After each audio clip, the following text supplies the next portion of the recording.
The Honda Pilot is supposed to be the responsible decision. But there are certain things that absolutely no one wants to talk about. Some Honda Pilot years are financial sinkholes hiding behind a trustworthy name. They look safe, and then, without warning, they turn into money pits that drain your savings. Other Honda Pilot years are nearly indestructible, with 200,000 and even 300,000 mileage. The kind of SUV that survives road trips, carpools, brutal winters, maybe even the end of the world. In this video, I'm breaking down the Honda Pilot years you need to avoid at all costs, and the ones that are built like tanks and refuse to die. So make sure you stick around to the end, because number 2 on this list has a reputation that shocks most buyers, and it might completely change which Honda Pilot you were planning to buy. Number 3. 2003 Honda Pilot. The 2003 Honda Pilot looks innocent with clean body lines. That classic early 2000s Honda badge, a family SUV that feels like it should last forever. But this is where the storm begins. This was the very first model year of the Pilot, and underneath that practical exterior was a transmission ticking like a time bomb. Owners started reporting harsh shifting, slipping between gears and sudden failures, sometimes just past 100,000 miles. And not the gentle kind of failure where you limp home. We are talking dashboard lights flashing, the SUV refusing to move, and a tow truck ride you didn't budget for. Here is what makes it brutal. A used 2003 Pilot often sells cheap. You might find one for $3,500 and think you have beaten the system. But when that transmission fails, a replacement can run $3,000 to $4,500 installed. That's the value of the entire vehicle gone in a single repair.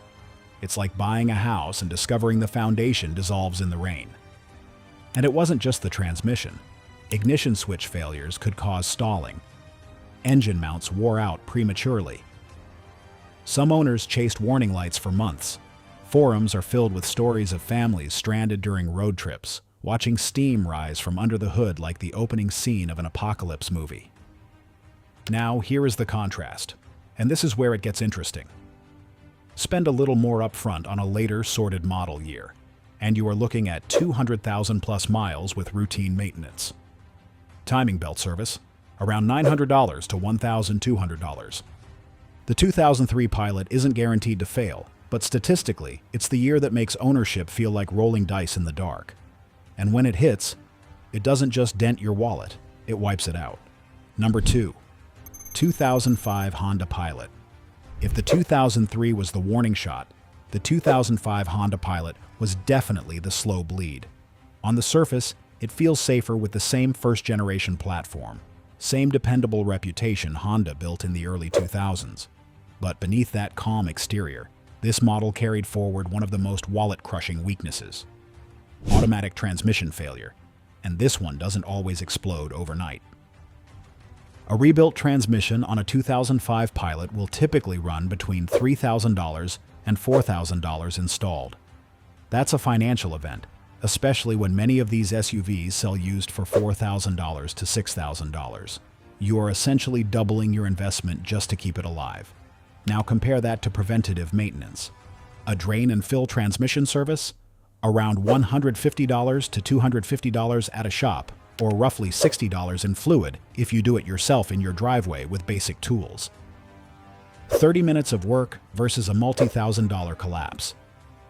That's the difference between control and chaos. But the transmission isn't the only shadow hanging over 2005. Engine mounts wear prematurely, causing vibration that feels like the dashboard is bracing for impact.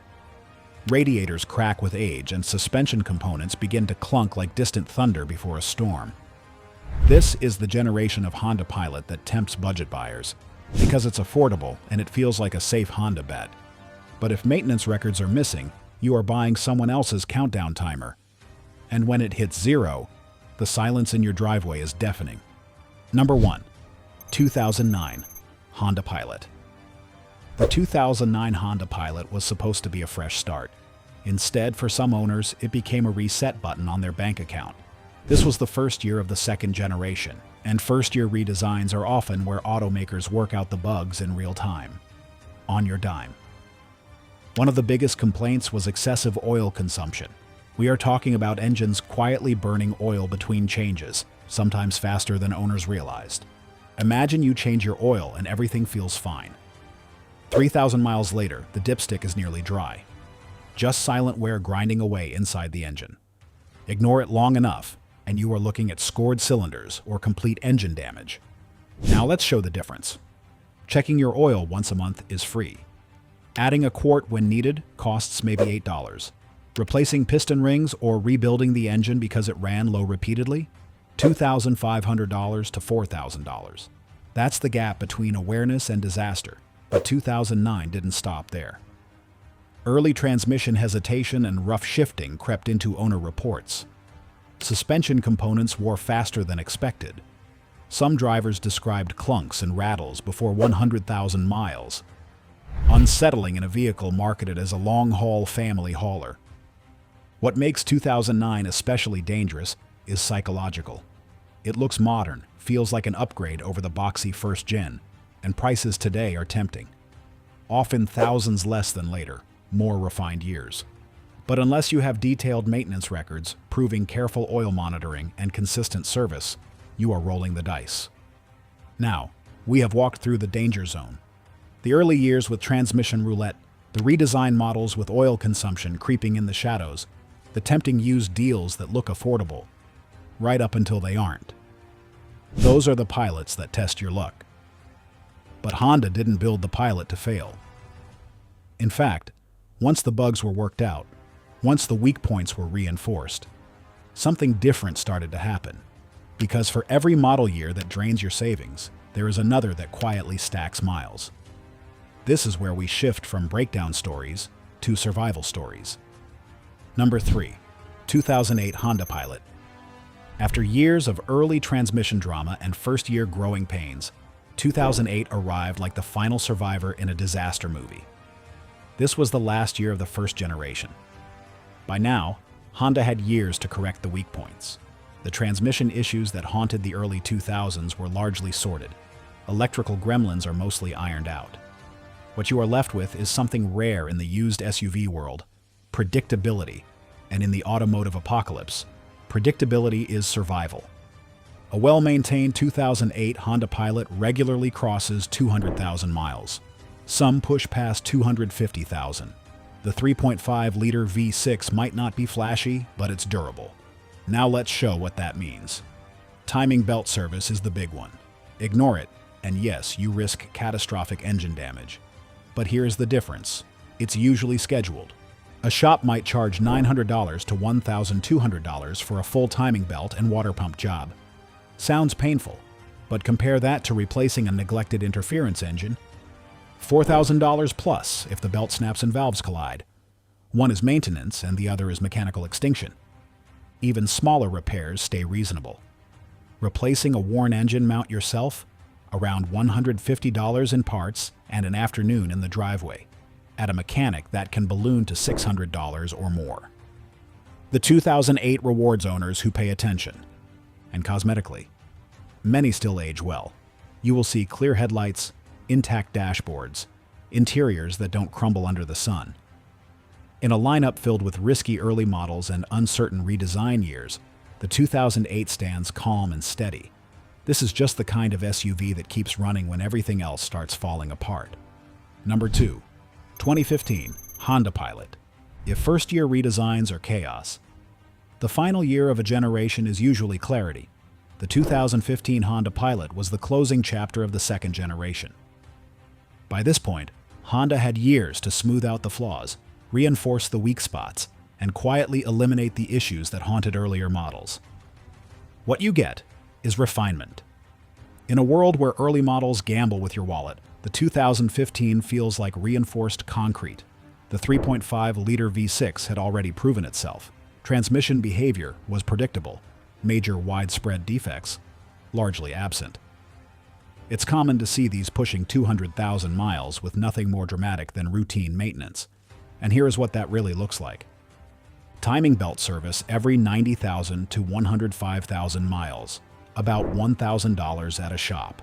Skip it, and if the belt snaps, you have bent valves. Possible engine replacement north of $4,000. One is controlled maintenance. The other is a mechanical catastrophe. Replacing spark plugs yourself on a 2015? Roughly $80 to $120 in parts and a free Saturday afternoon. Pay a dealer and you might see $400 plus on the invoice. This is the kind of SUV that rewards owners who stay proactive. Even suspension wear tends to happen gradually. No dramatic roadside breakdown scenes.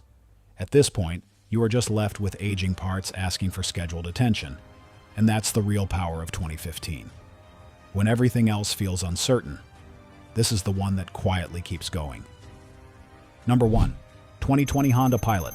If the automotive world feels unstable, the 2020 Honda Pilot is what happens after the dust settles. This isn't the first year of a new generation. By 2020, Honda had already worked through the early third-gen transmission tuning complaints and infotainment glitches that rattled 2016 owners. What remained was a machine that felt tight, composed, and built to endure. And in today's world of overcomplicated SUVs, endurance is rare. The 3.5-liter V6 in the 2020 isn't trying to reinvent physics. It's naturally aspirated with no tiny turbo working overtime. Just steady, predictable power that routinely clears 200,000 miles with proper care. Now let's show what that means in real life. A simple oil change at the dealer might cost $90 to $120. If you want to do it yourself with quality synthetic, you spend around $35 to $45 in 30 minutes in your driveway. Over 150,000 miles, that difference alone can save you thousands. Brake pads and rotors? Roughly $300 to $400 per axle at a shop. DIY with quality parts? Closer to $150 to $200. The 2020 Pilot isn't engineered like a puzzle box. It's serviceable, accessible, and built for longevity. And that's what separates it. While some earlier years feel like ticking clocks, 2020 feels like infrastructure. Solid transmission behavior, mature electronics, and fewer widespread complaints. The kind of SUV you buy because it won't betray you later. In a lineup filled with risky first drafts and aging experiments, the 2020 Honda Pilot stands as the most fortified version. Now, if this breakdown saved you from buying the wrong Honda Pilot, kindly do yourself a favor. Make sure you subscribe to Honda Scope, because the more you know about your Honda today, the less it will cost you later. Also, don't forget to drop a like and let us know your thoughts in the comments.